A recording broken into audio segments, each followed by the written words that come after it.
नमस्कार मित्रांनो, मी मराठी माणूस प्रदीप. काल अमित शहांची कोल्हापूरमध्ये सभा होती आणि त्या सभेच्या दरम्यान एक अशी घटना घडली.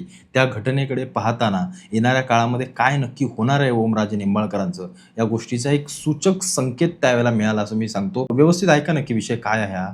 सभा चालू असताना अमित शहांच्या बाजूला बसलेल्या एकनाथ शिंदेंना अचानकपणे फोन आला. ते तिथून उठले, मागे गेले फोनवर बोलता बोलता त्यांनी तर स्टेजच सोडला, डायरेक्ट स्टेजच्या पाठच्या बाजूला निघून गेले आणि त्यांनी तो फोन अटेंड केला आणि त्यांनी त्या सगळ्या गोष्टी पाहिल्या. त्याच वेळेला बरोबर इकडे निकाल लागला होता ओमराजेंच्या वडिलांच्या हत्येप्रकरणी आणि त्यावेळेला निकाल असा होता की पद्मसिंह पाटील आणि ते बाकीचे सगळे आरोपी हे निर्दोष, त्यांची कोर्टाने सुटका केली. ही गोष्ट निश्चित ओमराजेंचाच फोन असणार एकनाथ शिंदेंना आणि त्यांनी जेव्हा फोन केला, त्यांनी जेव्हा सगळ्या गोष्टी सांगितल्या असेल की मी नक्की काय करू, कारण त्यांच्यापुढे हे जे प्रश्न उभे राहिलेत. कारण आता आपण जे काही उद्धव ठाकरेंना सोडून बाहेर पडलोय, आता आपल्याला कुठे ना कुठेतरी जावं निश्चित लागेल. त्याच्यामुळे ओमराजेंना माहिती आहे की एकनाथ शिंदेंचा पक्ष किंवा एकनाथ शिंदेंच्या गटामध्येच आपण जाऊ शकतो, कारण भारतीय जनता पार्टी ओमराजेंना घेणार नाही. कारण ज्यांच्या विरोधात त्यांचं राजकारण सुरू आहे किंवा हा जो निकाल आणि पद्मसिंह पाटील आणि ते राणा जगजितसिंह ही सगळी लोकही ऑलरेडी भाजपात आहेत.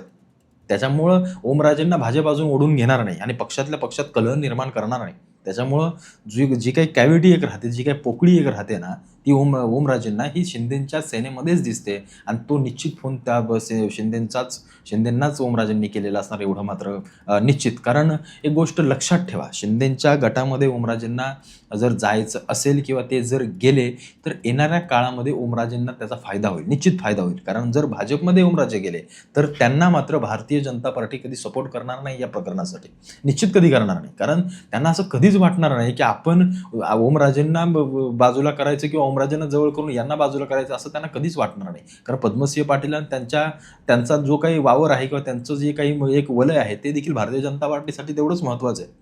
ओमराजेंचं देखील आहे, निश्चित आहे, पण ओमराजेंना एकनाथ शिंदे सोडण्याच्या तयारीत कधीच राहू शकणार नाही, तेवढं लक्षात ठेवा.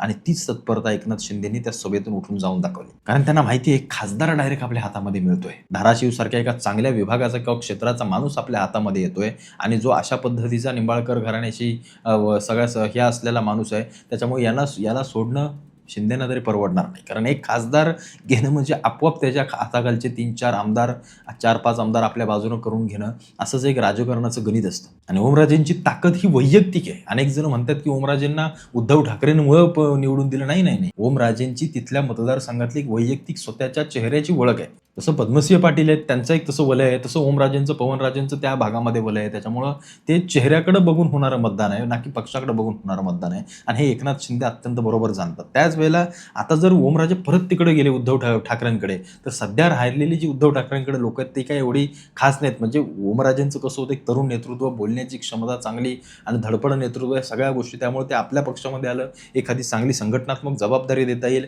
आधीच खासदार आहे, क्षेत्रामध्ये चांगलं वलय, या सगळ्या गोष्टी पाहता एकनाथ शिंदे बाहेर आले. आणि बाहेर आल्यानंतर एकनाथ शिंदेंनी हा बाईट दिला आणि त्या बाईटमध्ये सरळ कळतंय की एकनाथ शिंदे निश्चित कुठे ना कुठेतरी ओमराजेंना फोन करून सांगितलं असेल की तुम्ही निश्चिंत या, आपण करू काहीतरी, निश्चित काहीतरी करू. 20 वर्षापासून ही केस सुरू होती आणि त्यांच्या परिवारांना देखील आणि आम्हाला देखील सर्वांना एक असा विश्वास होता की या खटल्यामध्ये, या खून खटल्यामध्ये आरोपींना सजा होईल.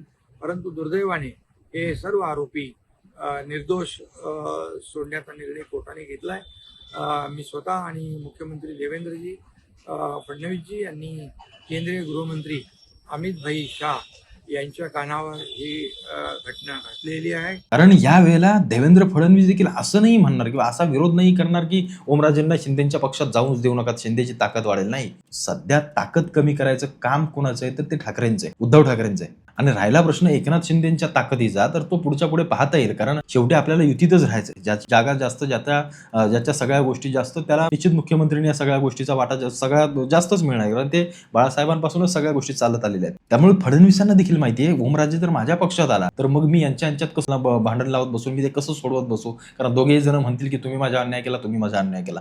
त्याच्यामुळं शिंदेंना देखील फडणवीसांनी निश्चित सांगितलं असेल की ओमराजेंना आपलं तुमच्याकडे बोलवून घ्या, त्याच्यानंतर आपण बघू काय करायचं ते, गपचूप सगळ्या गोष्टींचा तुमचा न्याय निवाडा कसा करायचा तो थोडासा वेळ जाऊ द्या, आपण निश्चित करूया या सगळ्या गोष्टींवरती. आणि निश्चित ओमराजेंना याच्याबद्दल मला असं तरी वैयक्तिक वाटतंय की कुठे ना कुठेतरी ओमराजेंना याच्यामध्ये न्याय मिळेल असं मला वैयक्तिक वाटतंय. कारण पुन्हा एकदा अपील होईल या सगळ्या प्रकरणाची मोठ्या कोर्टामध्ये आणि मग सगळे सबळ पुरावे सगळ्या गोष्टींसाठी सगळी लोक मागे लागतील आणि तो पवनराजेंचा न्याय त्यांना मिळवून देऊ शकतात एकनाथ शिंदे किंवा देवेंद्र फडणवीस दोघेही. अशा पद्धतीनं हे सगळं चित्र दिसतंय. याच्यामध्ये भारतीय जनता पार्टी पद्मसिंह पाटलांना थोडंसं बाजूलाच काढायचा विचार करतील किंवा या प्रकरणामध्ये पद्मसिंह पाटील कशी येऊ नयेत किंवा त्यांचं नाव कसं गोवलं जाऊ नये यासाठी बीजेपी थोडासा जोर लावेल. पण कुठे ना कुठेतरी आरोपी जे कोण होते, जे मुख्य मारणारे आरोपी होते, आता असं सांगितलं जातं, दावा केला जातो की पद्मसिंह पाटलांनी 30 लाख रुपयाची खंडणी दिली किंवा त्याला सांगितलं मारा, तुम्हाला मी पैसे देतो जे कोण असतील ते. पण गुन्हा आता कुणावरती शेकणार की त्या ज्या लोकांनी मारले त्यांच्यावरतीच गुन्हा शेकवायचा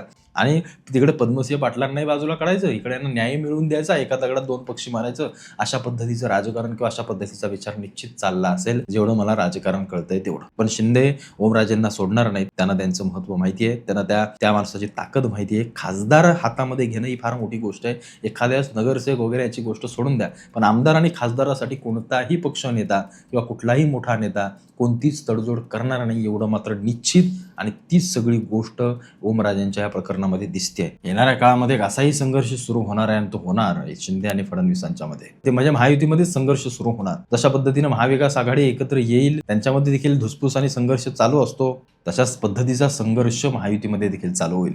येणाऱ्या काळामध्ये किंवा येणाऱ्या पुढच्या याच्यामध्ये एकनाथ शिंदे मुख्यमंत्री झाले तर नवल वाटून घेऊ नका, एवढं मी तुम्हाला आज एक चांगलं सूचक वक्तव्य करतोय किंवा सांगतोय. कारण फडणवीस पुढच्या इलेक्शन नंतर देशाच्या सत्तेत जातील एवढा अंदाज तरी मी सध्या बांधतोय आणि असं मला वाटतंय. निश्चित एक फार मोठी जबाबदारी देश लेवलला, देश पातळीवरती फडणवीसांवरती दिली जाईल. मग ते कोणतं खातं दिलं जातं याबद्दल आपण थोडंसं संभ्रमित आहे. पण येणाऱ्या काळामध्ये एकनाथ शिंदेच्या पक्षामध्ये हे खासदार जाणं, जसं राज ठाकरेंनी सांगितलं की अमित शहा पंतप्रधान होणं आहे, पण अमित शहा पंतप्रधान होणार नाहीत. पण इथं मात्र एकनाथ शिंदेचा मार्ग अमित शहा देखील बऱ्यापैकी मोकळा करतायत मुख्यमंत्री होण्यासाठी. आणि तो जो काही संवाद अमित शहाचा आणि एकनाथ शिंदेच्या आदलामधला जो काय आहे ते बोलणं, त्यावरून सगळं समजतंय की अमित शहाना एकनाथ शिंदेंना पण थोडं थोडं पुढे ढकलायचं आहे आणि महाराष्ट्राच्या राजकारणाच्या अत्यंत महत्वाच्या ठिकाणी आणून बसवायचं आहे. कारण फडणवीसांचा मार्ग बहुतेक तरी केंद्राकडे मोकळा झालेला मला दिसतोय आणि तो एका मोठ्या पदावरती मोकळा झालेला मला तरी वैयक्तिक दिसतोय. मग तो कशाच्या रूपात आहे, गृह खात्याच्या रूपात आहे किंवा कशाच्या मला माहित नाही, पण निश्चित कुठलं तरी मोठं पद त्यांच्या हातामध्ये असू शकतं. मग त्या एखाद्या वेळेस अर्थमंत्री देखील देशाचे होऊ शकतात, एवढं लक्षात ठेवा. कारण देवेंद्र फडणवीस येणाऱ्या काळामध्ये राज्याच्या राजकारणात दिसणार नाहीत असं 90 ते 95% तरी मला वाटतंय. बाकीच्या 5% आता ते राजकारणच त्यावेळेचं सांगेल. पण एकनाथ शिंदे हळूहळू जी काही ताकद वाढवतात ती ताकद उद्धव ठाकरेंना संपवण्यासाठी देखील वाढवली जाते, एवढं लक्षात ठेवा. आणि हेच खरं महाराष्ट्राच्या राज्यातलं आत्ताच्या राजकारणातलं सगळ्यात महत्वाचं सत्य आहे. कारण उद्धव ठाकरेंना एकनाथ शिंदेंना पूर्णपणे संपवून टाकायचं. संपूर्ण म्हणजे काय खून करायचं नाहीये जाऊन, पण एक राजकीय वलय त्यांचं नष्ट करून टाकायचंय. अशा पद्धतीचं चित्र सध्या तरी राजकारणामध्ये दिसतंय आणि तेच सध्या सत्य आहे.